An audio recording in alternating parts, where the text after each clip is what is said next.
Bien.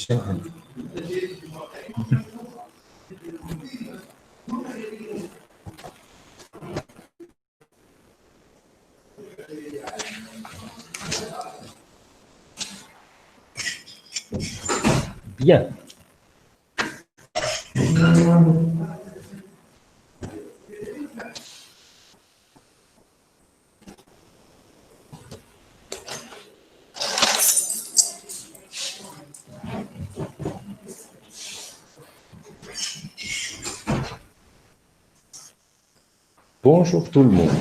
On se retrouve encore une fois. Aujourd'hui, si je ne me trompe pas, c'est la 7e séance.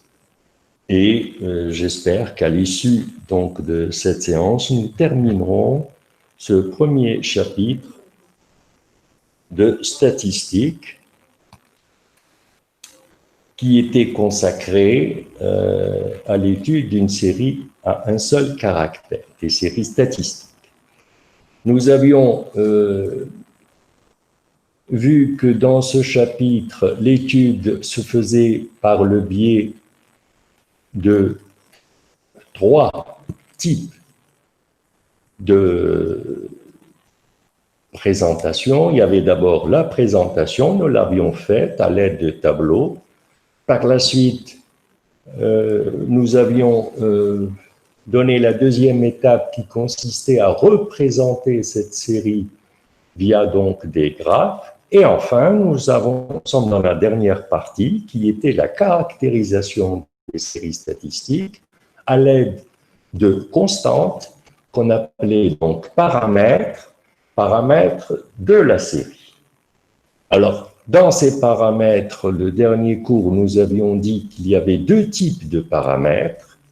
Des paramètres de position, on en avait donné 3. Bien sûr, il en est d'autres, mais ce sont les plus importants.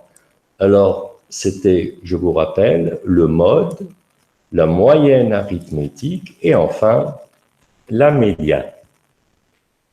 Ces paramètres apportent une information sur la série et donc sur le phénomène qu'on est en train d'étudier, mais cette information n'est pas complète. Ce sont des paramètres absolus, mais il y a aussi d'autres paramètres qui, eux, sont relatifs, et ces paramètres-là, on les appelle paramètres de dispersion. Donc, et c'est ce qu'on va faire aujourd'hui. Donc, paramètres de dispersion.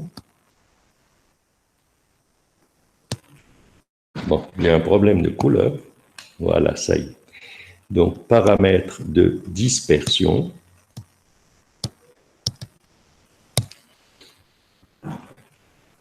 Ces paramètres vont nous permettre de voir comment la série se comporte, comment elle est éparpillée par rapport à des paramètres de position.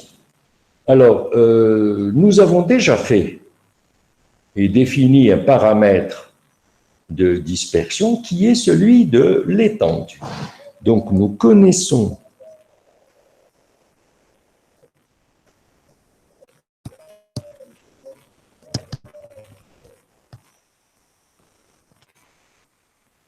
déjà un paramètre de dispersion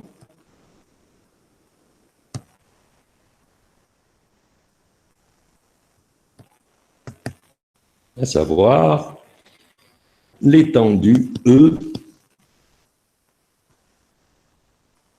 d'une série statistique.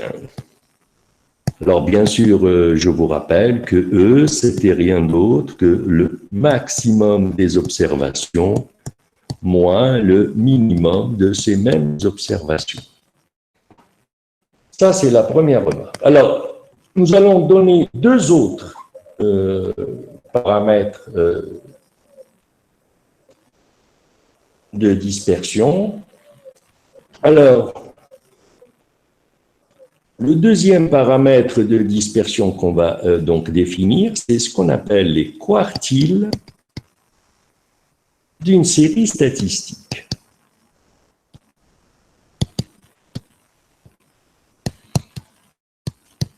Alors, on peut dire quartile, comme on peut dire quartile. Bien sûr, le mot dont est tiré ce terme de quartile, c'est le quart. Et en fait, c'est une extension de la notion de médiane. Je vous rappelle que ce qu'on avait appelé la médiane d'une série statistique, c'était le nombre qui partageait une série en deux sous-séries, c'est-à-dire en deux parties, et qui contenait, où chaque partie donc contenait le même nombre d'observations, à savoir la partie entière de n sur 2. Et bien justement, on va donc généraliser ça. Ce qu'on va appeler donc les quartiles, c'est des nombres qui vont partager la série statistique, non pas en deux sous-séries, comme pour la médiane, mais en 4 sous-séries, et chacune d'elles, bien entendu, va renfermer le même effectif, c'est-à-dire n sur 4, bien sûr, partie entière. Donc, on va écrire que les quartiles, ou quartiles, ça se prononce des deux façons, les quartiles d'une série statistique sont des valeurs. Alors, on les a notées Q1, Q2 et Q3, parce que c'est quartile, et il n'y en a que 3, il n'y en a pas 4. Donc, notez donc Q1, Q2 et Q3 qui partagent, qui divisent la série en 4 sous-séries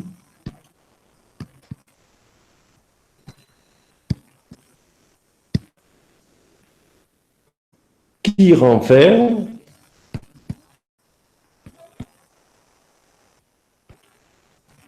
le même nombre d'observations, ou si vous préférez, partie entière de n sur 4 observations. Bien entendu, on met partie entière parce que n n'est pas forcément divisible par 4, c'est normal. N étant entier, tout ce qu'on sait sur n, c'est qu'il est entier. Voilà donc la définition des quartiles d'une série. Et donc, pour les trouver, il convient de rechercher Q1, Q2, Q3. Alors, avant d'aller plus loin, on va commencer par faire une remarque. Si ma série statistique est ainsi, etc. Supposons que Q1 soit là, que Q2 est là, et Q3 est là. Regardons un peu comment les effectifs se répartissent. Avant Q1, par définition, il y a n sur 4 parties entières observations. Entre Q1 et Q2, c'est la même chose.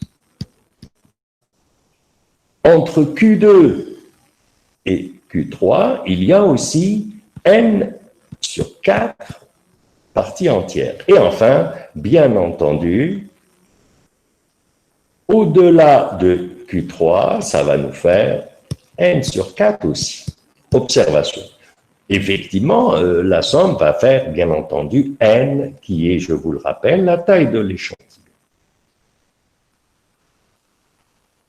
À partir de là, on va remarquer une chose, c'est le nombre d'observations jusqu'à Q2.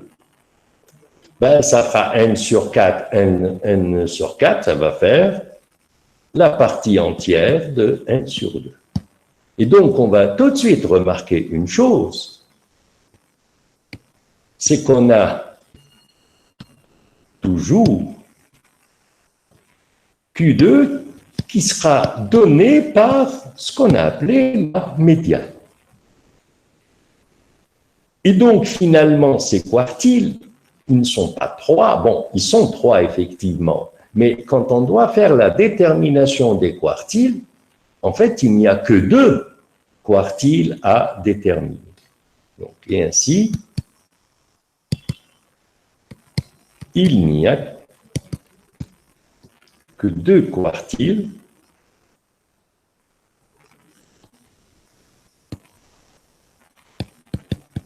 à savoir Q1 et Q3 à déterminer.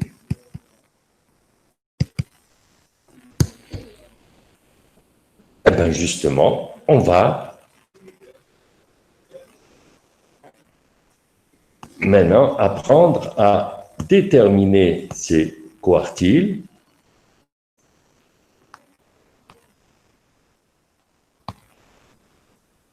Donc, détermination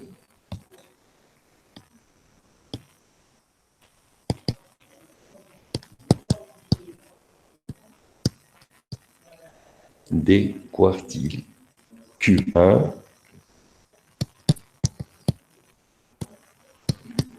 Q1 et Q2, Q3, pardon. Alors, comment on va le faire? Bon, on va le faire exactement comme on a fait pour la médiane. Ça veut dire quoi? Ça veut dire que pour le calcul de la médiane, on avait vu qu'il fallait distinguer le cas discret du cas continu. Il en sera de même pour Q1 et Q3.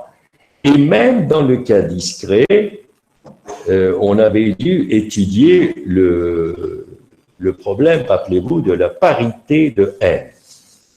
Bon, on ne peut pas se permettre de faire la même chose parce que ce serait trop de cas. Et donc, on a trouvé une façon beaucoup plus simple et plus rapide de déterminer les quartiles dans le cas discret. Donc, on va en commencer par le cas discret.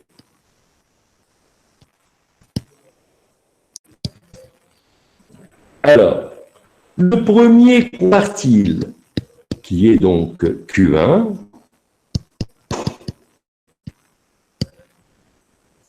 qu'est-ce que c'est? C'est la plus petite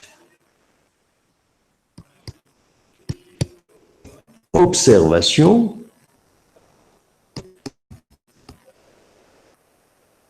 XK. XK, ça veut dire la KM, ça veut dire que les observations sont ordonnées dans le sens croissant, qui vérifie tel que l'effectif cumulé jusqu'à l'observation XK dépasse N sur 4, dépasse ou atteint N sur 4. En fait, c'est la première fois, tout simplement, il correspond à l'observation qui, telle que pour la première fois, les effectifs cumulés dépassent N sur 4. Ça, c'est pour le premier quartile. On va donner ceci est une règle sur laquelle on s'est mis d'accord d'une façon universelle. Elle n'est pas propre à moi, cette règle. Universelle pour déterminer Q1. De même, ce qu'on vient de faire pour Q1, on peut le faire pour Q3. Q3 est la plus petite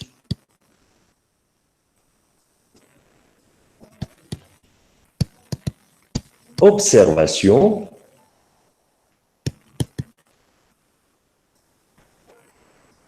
XK telle que l'effectif cumulé va atteindre ou dépasser 3n sur 4. Voilà, alors Avant de faire un exemple, on va quand même faire une remarque importante. C'est un peu la différence avec la détermination de la médiane dans le cas discret. Autrement dit, la différence avec Q2. Donc, la remarque, c'est que contrairement à Q2, qui, je vous le rappelle, est la médiane, Q1 et Q3 appartiennent à la série statistique, c'est-à-dire ce sont des observations. Et on avait vu que dans le cas de la médiane, parfois, ça pouvait ne pas être une observation. Et donc, ça pouvait ne pas appartenir à la série statistique. Voilà. On va faire pour maintenant le cas, exemple d'application, et bien entendu, on va reprendre le tableau que nous avions fait dans le cas discret. Je ne me rappelle plus quel était le type d'exemple que nous avions donné.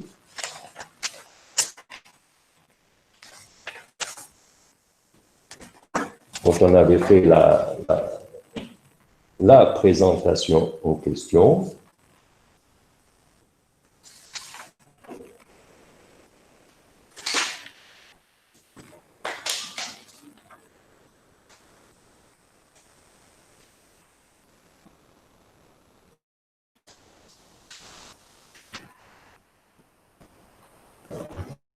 Alors, nous avions étudié, c'était le nombre de pannes dans une usine. Alors, je vous rappelle le tableau. Le tableau était le suivant. Donc, XI pouvait valoir 0, 1, 2 et enfin 4. Les effectifs NI qu'on avait trouvés dans la série, c'était 2, 4, 3, 1, et je vous rappelle que la somme des NI faisait 10. Là, on va utiliser, d'après la définition, l'outil qu'on va utiliser, ce n'est pas les NI, c'est les NIC, c'est-à-dire les NI cumulés. Alors, je vous rappelle, c'était 2, 6, 9 et enfin 10. Alors, nous sommes bien dans le cas discret. Pour trouver Q1, il convient de calculer la valeur de n sur 4. On a n sur 4 qui est égal à 10 sur 4, c'est-à-dire 2, quelque chose. Bon, en fait, c'est 2,5, mais on n'a pas besoin de préciser les nombres qui viennent après la virgule. Alors, comment trouver Q1? Très simplement, on regarde les effectifs, la ligne des effectifs cumulés. Dès qu'on atteint 2,5 ou qu'on le dépasse, on aura après à chercher l'observation qui y correspond. Alors, par exemple, la première colonne, le NIC est égal à 2. Bon, 2, c'est inférieur strictement à 2,5. Donc, ce n'est pas là. La deuxième colonne, c'est 6. Le NIC est égal à 6. Et on voit bien que 6 est supérieur. On voit bien que 6 est supérieur à 2,5. Donc, c'est la bonne colonne. Et le 6 correspond à quelle observation? On remonte vers le haut. XI est égal à 1. Donc,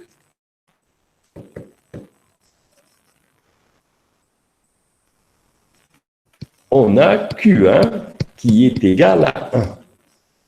Rappelez-vous, c'est des observations, ce n'est pas les NIC qu'on met, c'est les observations, donc on a Q1 égal à 1.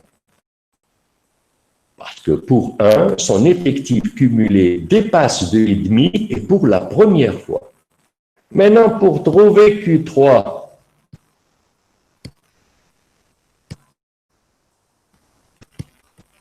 on a, alors cette fois-ci, ce n'est pas n sur 4 qu'il faut calculer, c'est 3n sur 4.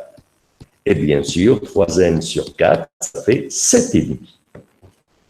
Et donc, je reviens à la ligne des effectifs cumulés et je cherche quand est-ce que l'effectif cumulé atteint ou dépasse 7,5. On voit bien que la première fois que cela a lieu, ça correspond à la troisième colonne qui est 9. Avant 6, c'est inférieur à 7,5. 9 dépassera 7,5. Donc, c'est la bonne colonne. Et le 9 correspond à quelle observation? 2. Donc, on a Q3 qui est égal à 2. Voilà pour le cas discret. Vous voyez que c'est on ne peut plus simple. Hein.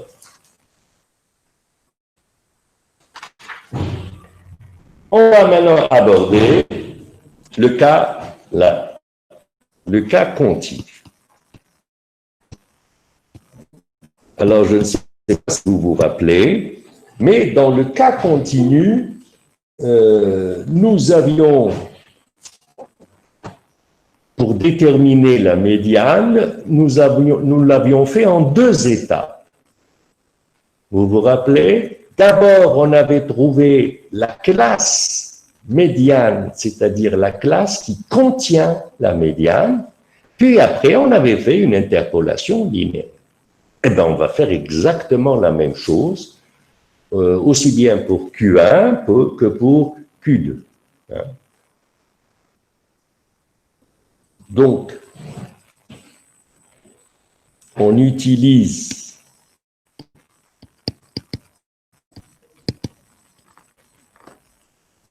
la même technique ou le même procédé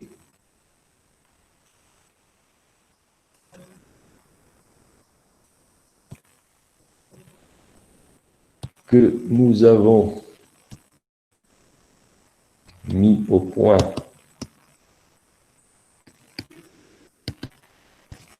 dans le cas de la médiane.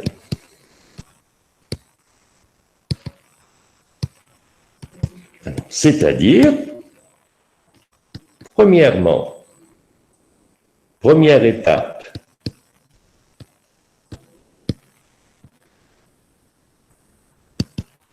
déterminer la classe qui renferme Q1. Ensuite, on fera la même chose pour Q2. Pour Q3, pardon. Et deuxième étape,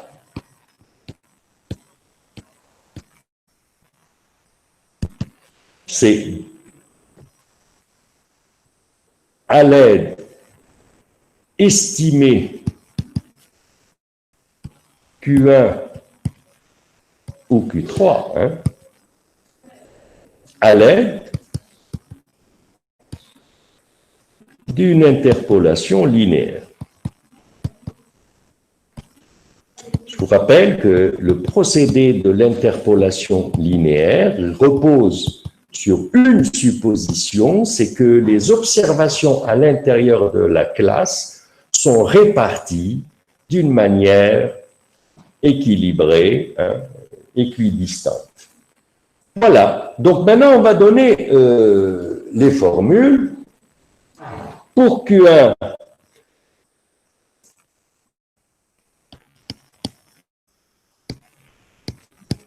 alors, on avait dit, première étape, c'était de déterminer la classe qui contient la médiane. Eh bien, qui contient Q1. Pour trouver la classe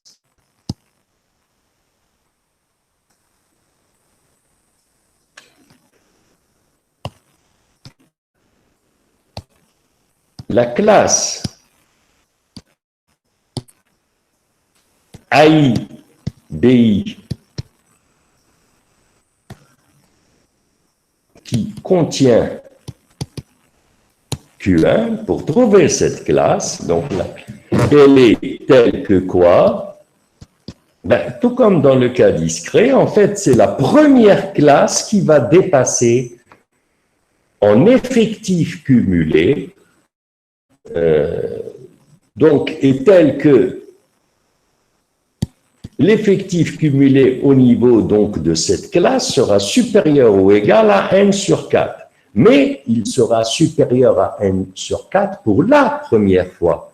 Cela veut dire que l'effectif cumulé avant, lui, il restera plus petit. Ça, c'est pour la classe.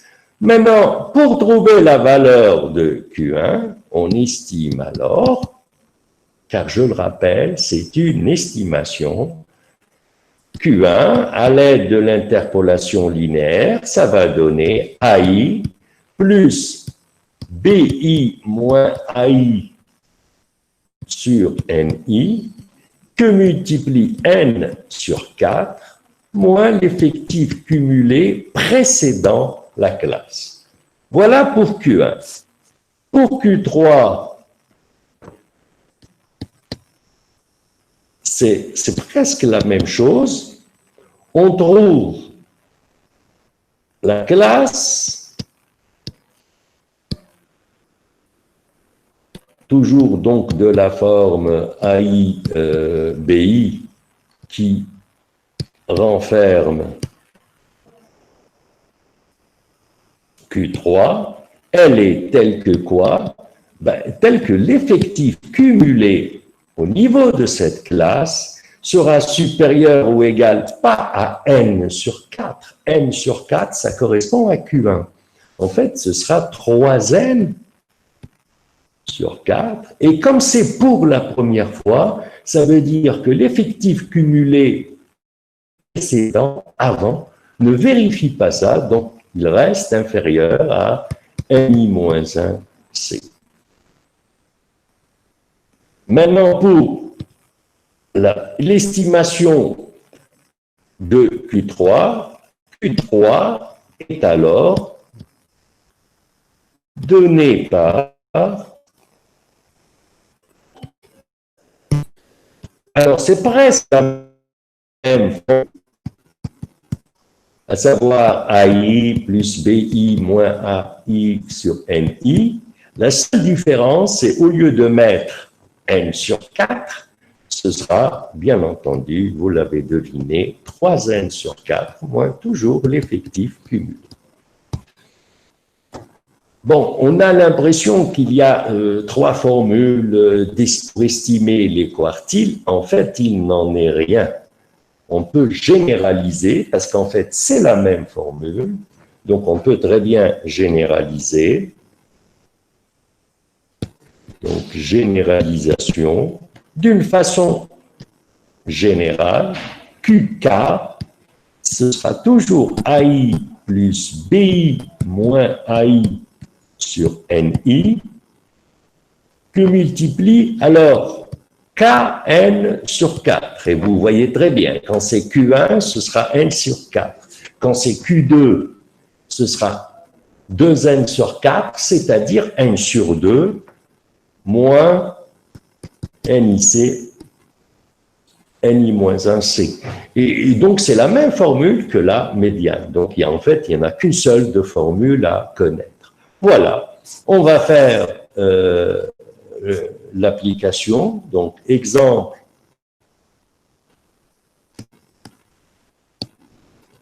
d'application. Alors, c'est-à-dire qu'on va reprendre l'exemple qu'on a déjà étudié, à savoir le temps que met un travailleur pour réaliser une tâche. Et donnée. Alors, il y en avait une trentaine d'observations et ça nous avait valu le tableau suivant. Alors, il y avait 5 classes. Donc, première étape, c'était les classes. Alors bon, je ne vais pas les écrire, les classes, parce que je vais écrire juste les classes dont on aura besoin. Par contre, on a besoin de la ligne NI, mais surtout de la ligne NIC. Hein. Alors, les NI, c'était 3, 2, 7, 14 et 4. Et la somme, je vous rappelle, faisait 30. Et les NIC, c'est 3, 5, 12, 26 et enfin 30. Bon, allez, on va mettre les classes. Donc, 84, 91, 77, 84, 70, 77,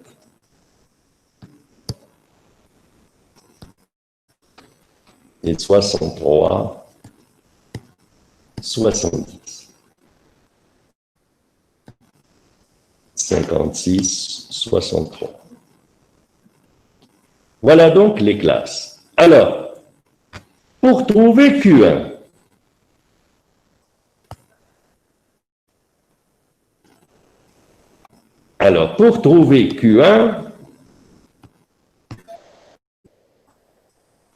il faut trouver la classe. Donc, trouvons la classe AIBI qui contient Q1.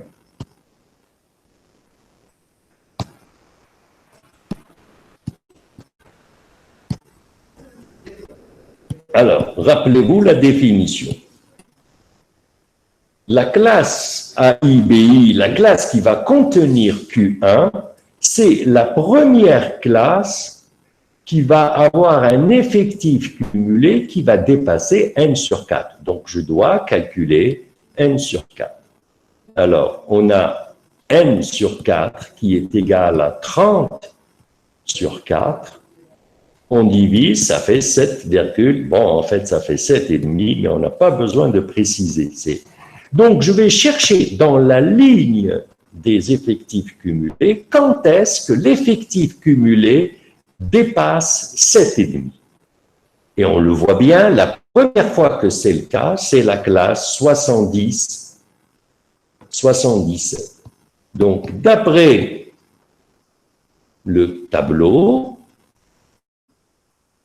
Q1 appartient à 70, 77.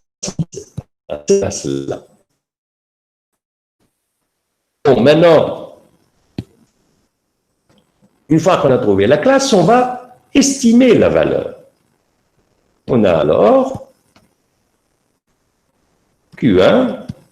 Alors, la formule, je vous la rappelle, c'est AI plus la longueur de l'amplitude de la classe divisé par l'effectif de la classe que multiplie donc n sur 4 moins l'effectif cumulé avant cette classe.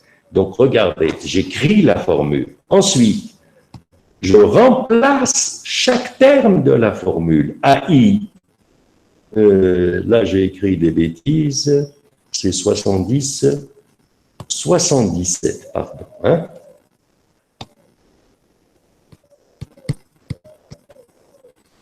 Donc, AI, c'est 70. BI moins AI, on avait dit que c'était l'amplitude de la classe. Dans notre cas, l'amplitude, c'était 7. L'effectif de la classe en question, c'est justement NI est égal à 7. N sur 4, on l'a calculé, c'est 7,5. Alors, l'effectif cumulé avant cette classe, c'est l'effectif cumulé au niveau de la classe 63-70. Et cet effectif, il est de 5. Et donc, on voit bien que ça va faire, si je n'ai pas fait d'erreur, 72,5.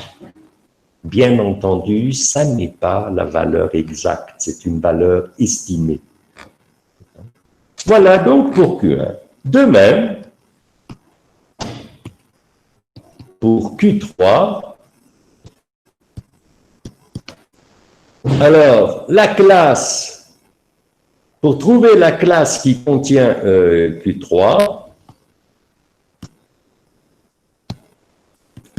il convient de calculer 3n sur 4. C'est par rapport à un effectif cumulé de 3n sur 4. Donc, on va donc calculer 3n sur 4. Alors, ça fait 22 et demi. Et donc, la classe qui va contenir Q3, c'est la classe qui, pour la première fois, va dépasser 22. On voit bien que ce sera fait pour 26. Donc, là, le quartile, le troisième quartile Q3 va appartenir à l'avant-dernière classe, c'est-à-dire 77,84. Maintenant, pour ce qui est de son estimation, et ainsi, son estimation, c'est AI, alors c'est presque la même formule, sauf que au lieu de n sur 4, on mettra 3n sur 4 et l'effectif cumulé avant. Donc toujours comme d'habitude, j'écris la formule, ensuite je remplace chaque terme de la formule. Dans notre cas, ça fait 77 plus 7. Alors, l'effectif, c'est 14. 3n sur 4, c'est-à-dire 22 et demi. Et l'effectif cumulé avant la classe en question, cette classe-là, juste avant, c'est bien sûr la classe 70-77 et il est de 12.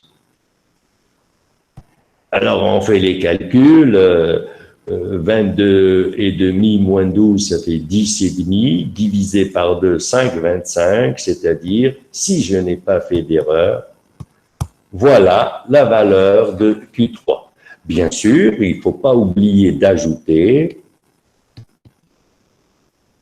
que Q2, c'est la médiane qu'on a déjà calculée au paragraphe précédent. Et voilà comment on détermine donc les différents quartiles. Alors, il convient, avant de passer à l'autre paramètre, il convient donc d'ajouter que le nombre noté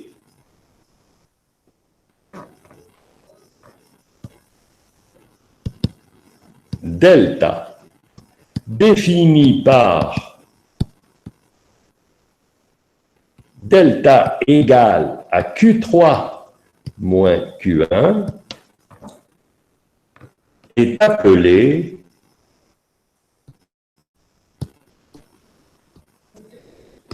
écart interquartile.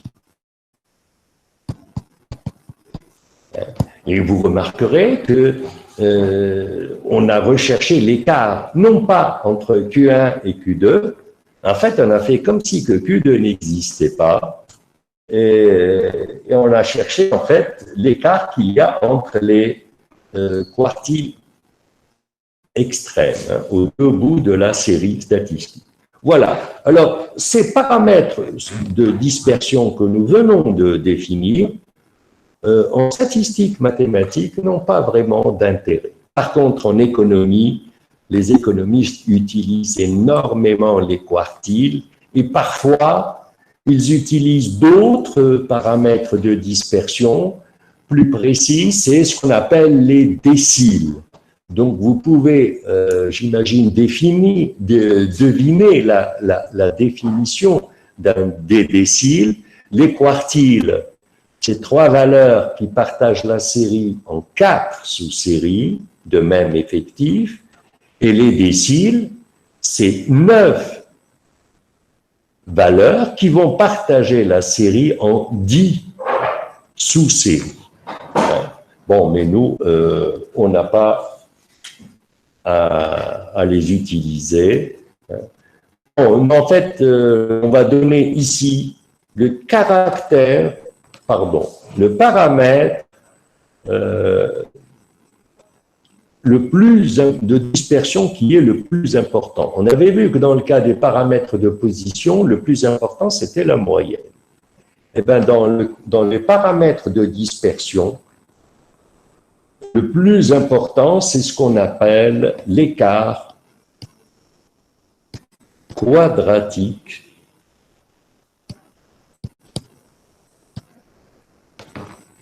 moyen d'une série statistique. Bon, ça paraît un peu compliqué comme dénomination, mais elle a un sens et on va l'expliquer. Donc, on va donner la première définition. Qu'appelle-t-on l'écart, un écart quadratique moyen? Donc, on appelle écart quadratique moyen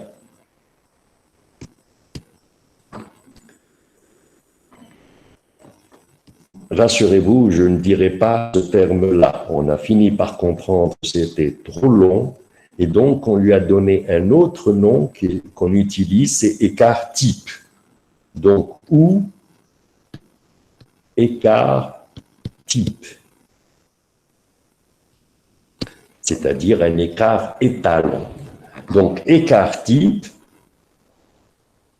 le nombre, c'est un nombre positif tout le temps, qu'on va noter sigma, c'est la notation universelle, partout c'est ainsi. Donc le nombre positif noté sigma défini par sigma est égal à 1 sur n, la somme de ni xi moins n au carré. Et le tout à la puissance 1/2. Ça paraît être une écriture un peu barbare, un peu compliquée, mais quand on y regarde bien, on arrive à comprendre pourquoi on a appelé écart quadratique moyen.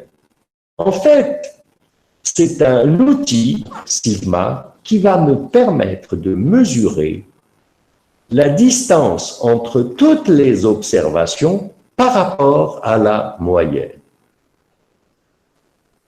Alors, la distance, c'est donc un écart quadratique. Pourquoi quadratique? Parce qu'on l'a mise au carré. Moyen, c'est la moyenne parce qu'on a divisé par le nombre d'observations. Bon, maintenant, le demi qu'on y a ajouté, c'est pour enlever le problème du carré. Vous savez que le carré fausse les distances. Les distances courtes deviennent très courtes et les distances longues deviennent très grandes quand vous mettez ça au carré. Donc, voilà ce que c'est que l'écart type, tel que nous allons désormais l'utiliser. Bien sûr, vous trouverez une autre formule un peu comme celle-là, mais à la place de m, c'est-à-dire la moyenne, vous trouverez x bar. Je vous rappelle qu'on utilise les deux écritures. À cet écart quadratique moyen, on a défini aussi ce qu'on appelle une variance.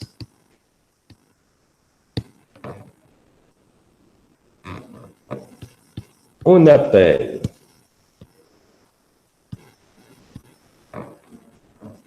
variance, qui vient du mot variation, d'un caractère x quelconque, le nombre noté. Alors, on le note V pour variance, donc V de x, est défini par la variance de x, ça n'est rien d'autre que l'écart type au carré. En un mot, c'est la même formule que celle de l'écart type, sauf qu'on enlève le radical, la racine. Hein, rappelez-vous, c'est puissance 1/2, ça veut dire racine. Donc, voilà. Alors, une fois qu'on a défini ceci, on a un tout petit problème.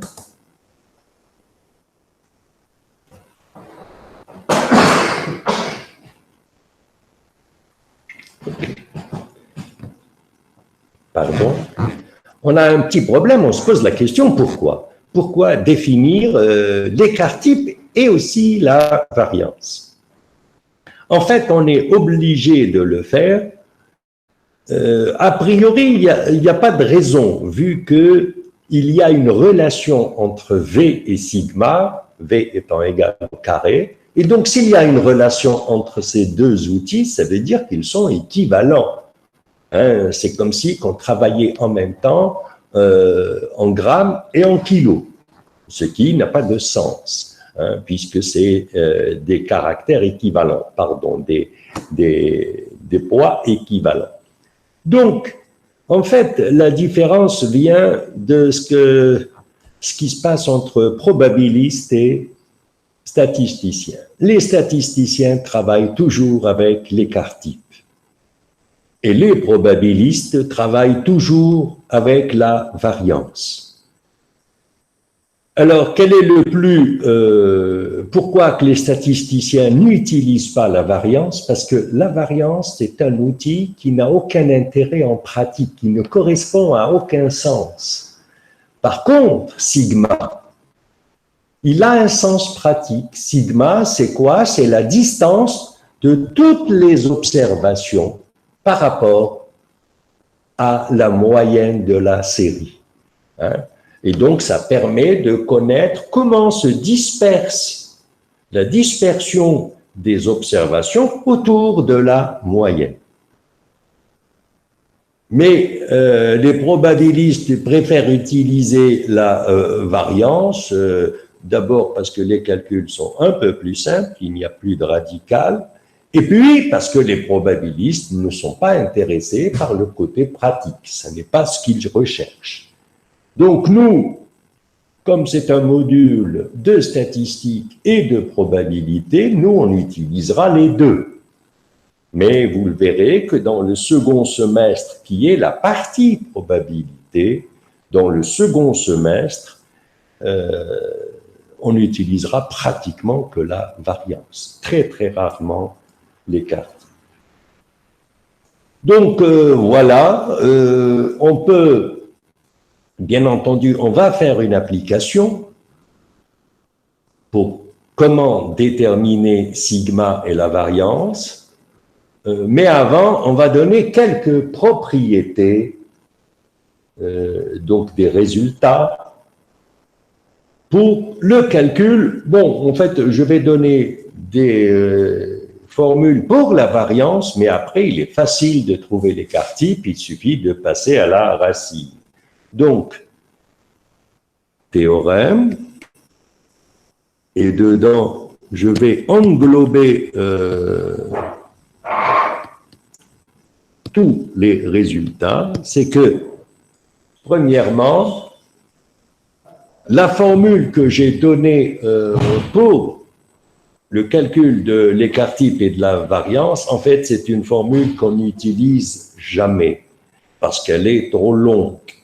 Alors, qu'est-ce qu'on fait? On montre, et vous allez le faire en TD, que la variance de x, ça n'est rien d'autre que 1 sur n, la somme des ni xi au carré, moins x bar au carré, ou si vous préférez, moins la moyenne m au carré.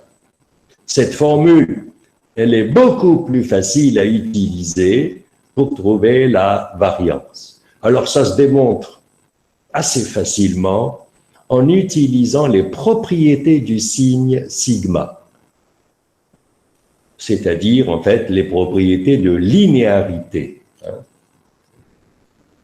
Donc ça, c'est la première chose. Deuxièmement, si, quel que soit i, xi est toujours égal à une constante. On avait vu, quand on avait abordé la moyenne, que dans ce cas,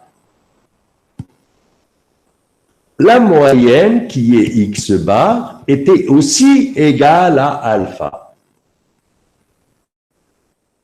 Mais qu'en est-il de la variance? En fait, la variance est égale à 0. Ou si vous préférez, l'écart type est égal à 0. Bon, ça peut paraître un peu bizarre, mais en fait, c'est parfaitement logique. Si quel que soit i, xi est égal à alpha, ça veut dire que xi est tout le temps le même, la même valeur. Sa moyenne, c'est cette valeur-là, et la variance, qu'est-ce que c'est? C'est la dispersion autour de cette moyenne-là. Mais en fait, ici, on est dans un cas particulier, il n'y a aucune observation en dehors de alpha. Et donc, la distance est tout le temps nulle, et donc la variance est nulle. Bien sûr, encore une fois, vous le démontrerez. C'est très facile à démontrer, mais à ce moment-là, il faut prendre la définition. Elle est plus facile parce qu'on se rend compte qu'on a des sommes de 0, et donc ça va faire 0. Et la proposition la plus importante, c'était celle qu'on avait donné une équivalente, c'est celle du changement de caractère ou de variable si, quel que soit i, il existe une relation linéaire entre deux caractères de la forme yi est égal à alpha xi plus bêta. On avait vu que cette relation restait valable pour la moyenne, c'est-à-dire que y bar, c'est alpha x bar plus bêta. Qu'en est-il de la variance? Eh bien, justement, il y a un petit changement. Dans ce cas, la variance de y est égale à alpha au carré variance de x. Ou si vous préférez, l'écart type de y, c'est la racine. Alors, à quoi est égale la racine de alpha au carré? Il faut faire très attention. C'est un petit piège. La racine de alpha au carré, ça n'est pas alpha. Pourquoi? Parce qu'on ne connaît pas le signe de alpha.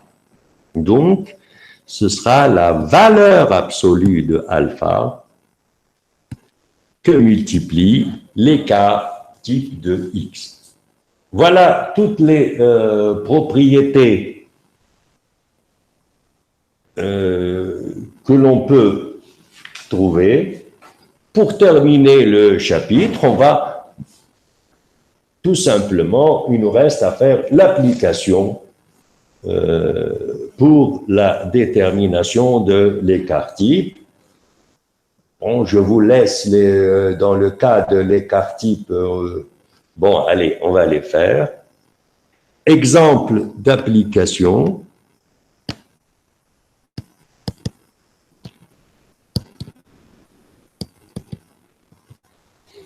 Alors, bien entendu, il va y avoir deux cas. Le cas discret, en fait, il n'y a pas de cas, il y a un seul cas. Sauf que dans le cas discret, c'est relativement simple et que dans le cas continu, ça donne lieu à des calculs compliqués. Alors, on va donc faire le cas simple. Alors, je vous rappelle le tableau. Les xi, c'était 0, 1, 2, et enfin 4. Les ni, c'était 2, 4, 3 et 1, avec la somme des NI égale 10. Alors, bien sûr, la ligne des NI cumulés, on n'en a pas besoin. Si vous vous rappelez, je crois qu'on avait fait le cas de la moyenne. Dans le cas de calcul de la moyenne, on avait créé la ligne NI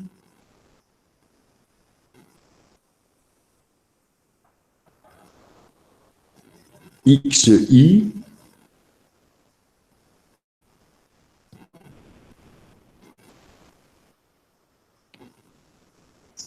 Alors, ça consistait à faire le produit, ça donnait 0, 4, 6 et 4.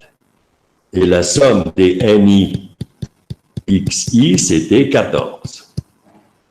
Je vous rappelle, on en avait déduit, donc, la moyenne M ou X bar, qui est 1 sur N, somme de NI XI, ben, ça va donner 14 sur 10 et ça donnait 1,4.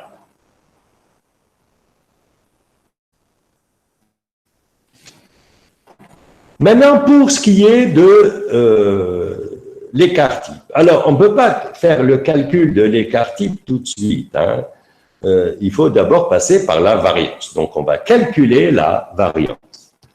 La variance de x, si j'utilise la formule, en fait, pas la définition, mais celle qu'on avait déduite à l'aide du théorème, c'était NIXI au carré moins M au carré, ou si vous préférez, X bar au carré. Donc, j'ai besoin de connaître la somme de NIXI au carré. Alors, qu'est-ce qu'on fait? On revient au tableau et on ajoute une dernière ligne qui est NIXI au carré.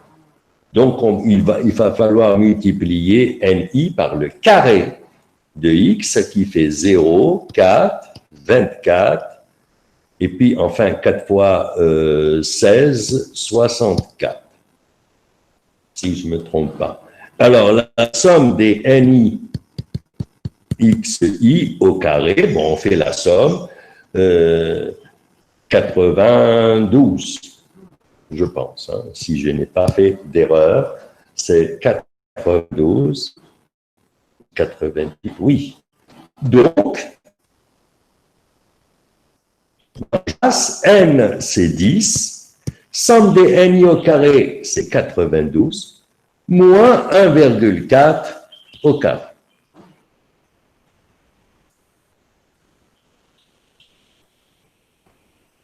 Alors, si on fait les calculs, ça fait 9,2 moins, si je ne me trompe pas, c'est 1,96. Donc, ça va nous faire un peu plus, ça fait 7,24. Mais enfin, ce n'est pas important. Voilà, nous avons trouvé la variance. Pour trouver ensuite et, alors, car en fait, c'est ça qu'on cherche, c'est sigma. N'oublions pas, on est en statistique, donc on cherche à déterminer la valeur de sigma. C'est la racine de la variance, et donc c'est la racine de 7,24. Bon, ça fait 2, quelque chose. Je vous le laisse, à vous de terminer ce petit calcul. Voilà pour l'application dans le cas discret. Vous voyez qu'elle est très simple. Par contre, dans le cas continu,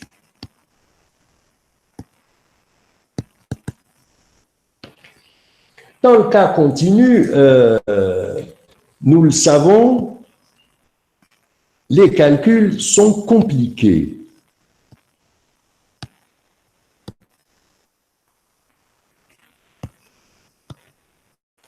On dit qu'ils sont fastidieux. Les calculs sont compliqués. Quand on dit compliqué, ça veut dire qu'il faudrait le faire à l'aide d'une machine. Mais ça nous rappelle que quand on avait fait le calcul de la moyenne dans le cas continu, on avait aussi remarqué que les calculs étaient compliqués. Et on avait trouvé une astuce. Rappelez-vous, c'était le changement de variable.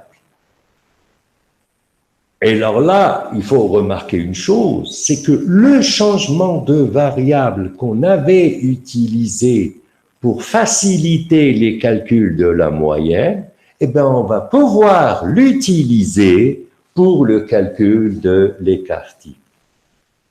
Le même changement de variable. Alors, je vous rappelle le tableau qu'on avait. Alors, rappelez-vous, comme c'est le cas continu, je dois commencer par des classes. Mais nous, on avait dit que les classes, une fois qu'on avait discrétisé le cas continu, on n'avait plus besoin des classes. Donc, je vais mettre les xi qui représentent les centres de toutes les classes, c'est-à-dire 59,5 pour la première, 66,5 pour la seconde, 73,5 pour la troisième, 80,5 pour l'avant-dernière et enfin 87,5 pour la dernière classe. Je vous rappelle, je ne mets pas les classes parce qu'en fait, j'en ai pas besoin. Hein. Alors, les effectifs NI, vous vous rappelez, c'était 3, 2, 7, 14 et enfin 4. Et ça donnait 30. Hein. Somme des NI est égale à 30. Alors, bien sûr, on n'a pas besoin des effectifs cumulés pour trouver l'écart-type. Par contre, on avait fait un changement de variable, YI. Alors, comment je l'ai choisi, ce changement de variable? Comment on l'a choisi? On a choisi les YI tels que les calculs deviennent faciles. Et pour que les calculs soient faciles, ben, il faut que les YI soient des valeurs très simples. Or, les valeurs qui diminuent les calculs, c'était, alors la technique, comment on avait fait? Ben, on avait mis le 0 au milieu. Il y a 5 classes, je mets le 0 au milieu. À droite, ce sera 1 et 2, et à gauche, c'est moins 1 et moins 2. Alors, je ne sais pas si vous vous rappelez, il fallait trouver ce changement de variable. Donc, on avait dit, on pose. Alors, comment on obtient ce changement de variable? D'abord, on raisonne par rapport à 0. Donc, xi était à 73,5, yi, c'est xi moins 73,5. Ensuite, si j'applique cette formule que je viens de faire là, si j'applique à la place qui vient juste après, ça va donner quoi? 80,5 moins 73,5. Ben, ça fait exactement 7. Or, moi, j'ai choisi y égale 1. Donc, pour passer de 7 à 1, on divise par 7. Mais rappelez-vous, 7, qu'est-ce que c'était? C'était l'amplitude des classes. C'est comme ça qu'on fabrique le changement de variable. Donc, une fois qu'on l'a eu, on revient au tableau et on va chercher, vous le voyez bien, non pas la variance de x directement, on va d'abord chercher la variance de y. Alors, je vous rappelle que pour le calcul de la moyenne, on avait fait intervenir une première ligne qui était la ligne NIYI qu'on obtenait en faisant donc le produit, ça fait moins 6, moins 2, 0, 14 et 8. Et on avait trouvé que la somme des NIYI valait alors 14. Et ainsi, on avait trouvé que Y bar, qui, je vous le rappelle, c'est la même formule, hein, c'est 1 sur n, somme de NIYI, ça n'était rien d'autre que 14 sur 30, c'est-à-dire 7 sur 15. Alors, Bien entendu, la variance de y, si j'applique la même formule, ça nous donnera 1 sur n, somme des ni yi carré, moins y bar au carré. Conclusion, j'ai besoin de créer une autre ligne qui va me donner somme des ni yi au carré.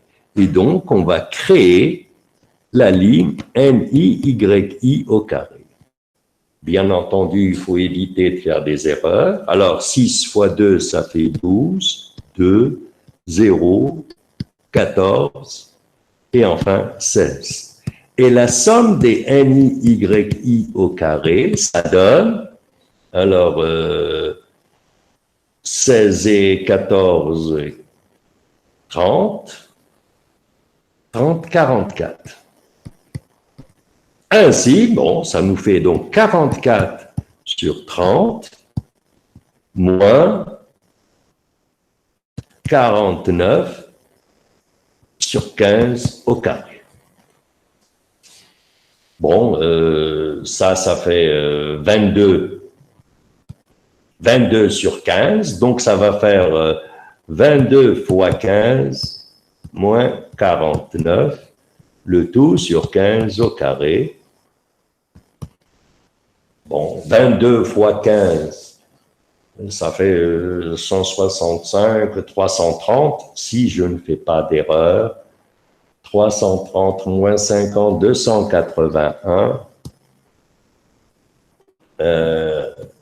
Et 15 au carré, c'est 225. Si je n'ai pas fait d'erreur, je vous demande de bien vouloir vérifier mes calculs. Une fois que j'ai la variance de y, je peux en déduire l'écart type de y. Et ainsi, l'écart type de y, qu'est-ce que c'est? C'est la racine de 281 sur 225. Autrement dit, c'est la racine de 281 par rapport à 15.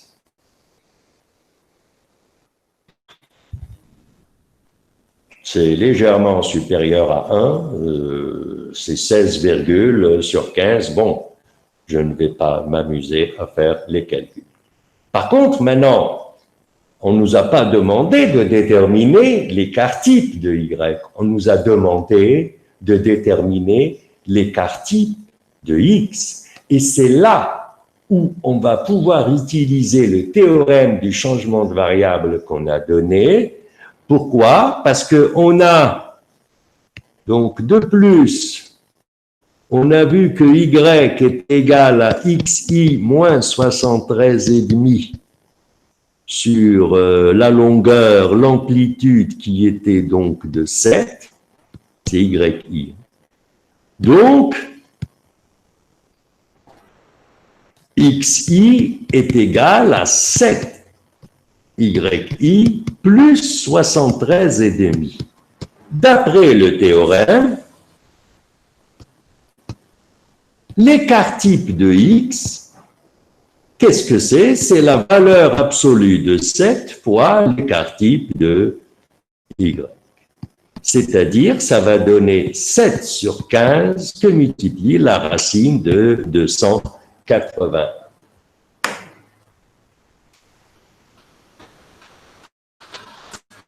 Voilà. Comme vous le voyez, pour une fois, je vous donne de petits calculs à faire.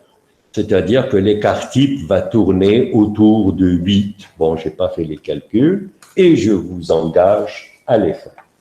Voilà. Donc, vous voyez qu'on peut s'en tirer sans trop de calculs. La calculatrice, on n'aura à l'utiliser que quand il s'agira de faire 7 sur 15, par exemple, à la fin, ou calculer la racine de 281. Par contre, et ça c'est important, à l'examen ou en micro-interrogation, il est interdit d'utiliser la calculatrice pour trouver l'écart type et la moyenne. Vous devez utiliser la technique du changement de variable comme on l'a fait. C'est pour ça que j'ai expliqué comment trouver le changement de variable pour pouvoir avoir les calculs les plus simples. Et je veux le meilleur changement de variable, parce que des changements de variable, on peut en faire autant qu'on en veut. Nous, ce qu'on veut, c'est le meilleur, c'est-à-dire celui qui donnera lieu à un minimum de calculs. Voilà. Nous arrivons ainsi au terme du chapitre. Nous venons de faire, disons, à peu près 30% donc, du programme. Et à la prochaine séance, on va entamer le deuxième chapitre qui, lui, va concerner non pas une série de statistiques à un caractère, mais à deux caractères. Et là, le problème qu'on va se poser, les problèmes qu'on va se poser seront complètement différents. En attendant, restez en bonne santé et à la semaine prochaine. Merci.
Monsieur Lam, bonjour. Oui, bonjour.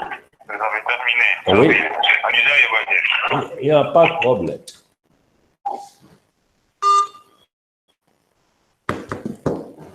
Bon.